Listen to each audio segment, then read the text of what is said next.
मैं क्या करूँ, मेरी ये प्रॉब्लम चल रही है, मैं ये चीज़ को कैसे हासिल करूँगा, मेरा करियर ऐसा क्यों जा रहा है, इतने सारे सवाल। Oh my God!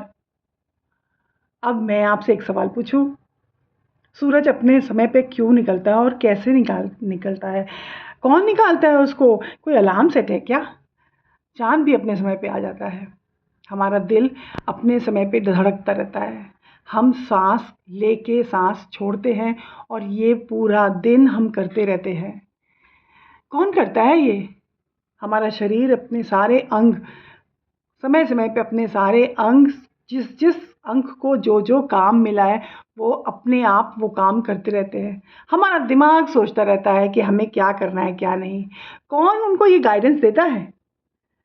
कोई पावर है ना, ऐसी कोई शक्ति है जो ये काम कर रही है। उस शक्ति के ऊपर विश्वास करना है हमें। एक बार विश्वास करके देखिए, आपके सारे काम अपने आप बनते जाएँगे। मेरे अब कुछ शॉर्ट्स लगातार मेडिटेशन के ऊपर, अफ़र्मेशंस के ऊपर, जर्नलिंग के ऊपर कुछ आएँगे। आप थोड़ा उन पर ध्यान दीजिए और जो उसमें शॉर्ट कुछ हल्के मंत्र लिखे होंगे या कुछ वर्ड्स लिखे होंगे, उनको फ़ॉलो करिए, आपको बहुत फ़ायदा होगा। थोड़ा भरोसा हमें अपने यूनिवर्स पे, अपने भगवान पे, अपने खुदा पे, जिनको हम मानते हैं, रखना बहुत ज़रूरी है। आप देखेंगे वो ही तो सब कर रहा है और यही सच्चाई है। हमें सिर्फ़ भगवान पे विश्वास रखना है, क्योंकि जो चीज़ होनी होती है, जिस वक़्त पे होनी होती है, उसी वक़्त पे होती है।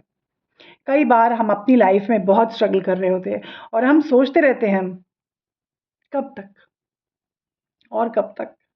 थक गई हूँ मैं, मेरे संग ये ऐसा क्यों? लेकिन हम उस साइकिल से बाहर निकल के नहीं आ पाते। मैं, आप, सब कोई अपनी-अपनी एक लड़ाई लड़ रहे होते हैं। फिर भी हम सोच रहे होते हैं, ये लड़ाई कब ख़त्म होगी? और ये लड़ाई तभी ख़त्म होगी जब उसका एक वक़्त आएगा।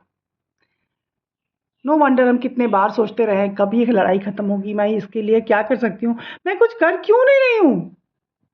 लेकिन मैं वो करूँगी जब यूनिवर्स मुझे वो ताकत देगा और जब यूनिवर्स मुझे धकेलेगा या जब यूनिवर्स मुझे और तकलीफ़ देगा, और तब तक मैं सहती रहूँगी, यूनिवर्स मुझे और सहने के लिए मजबूर करेगा। और जिस दिन मैं खुद कहूँगी अब बस, क्योंकि वो तकलीफ़ भी यूनिवर्स ही देगा मुझे, क्योंकि यूनिवर्स को मुझे ताकतवर और ताकतवर करना है कि मैं उन लोगों के खिलाफ़ खड़ी हूँ जिन्होंने बहुत तकलीफ़ दिया। ये मैं सिर्फ़ अपनी बात नहीं कर रही हूँ, ये बात हम सबकी है। थोड़ा आस-पास नज़र दौड़ा के देखिए, ठीक है? तो जो आपको प्यार करते हैं, उनकी वैल्यू करिए, और जो आपको वैल्यू नहीं करते हैं, उनके पास चिपक के रहना, उनके तकलीफ़ों में वो तकलीफ़ दे रहे हैं, ज़बरदस्ती आप फिर भी उनसे सट के बैठे हैं, छोड़िए उनको। वो लोग आपके लिए है ही नहीं। क्यों रहते हैं आप उनके पास? क्यों चिपके हुए हैं उनसे? जाने दीजिए उन्हें। जब आप उनको छोड़ के आगे बढ़ेंगे, तब शायद उनको ये एहसास हो कि नहीं, उन्होंने गलत किया आपके साथ। शायद वो ना बोलें, ना मानें कि उन्होंने आपके साथ गलत किया है, लेकिन हम सबके पास एक आत्मा है जो हमें बताती है हमने गलत किया। ज़रूरत नहीं है हम सबके सामने मानें, लेकिन हम भीतर जानते हैं हम कहाँ गलत थे। सब जानते हैं, आप भी जानते हैं, मैं भी जानती हूँ। इसलिए अपने कर्मों पर ध्यान दीजिए, किसी को दुःख मत दीजिए, क्योंकि आपके भीतर भी भगवान है, मेरे भीतर भी भगवान है।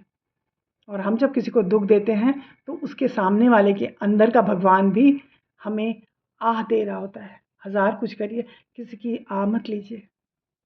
इसी के साथ मेरे शॉर्ट्स पे ध्यान दीजिएगा। मैं जो मंत्र बोलती हूँ, मंत्र लिखूँगी, उनका ध्यान रखिएगा और आगे बढ़िएगा। Okay? Bye bye, take care, God bless. Follow my channel, expert aura tarot. Bye-bye.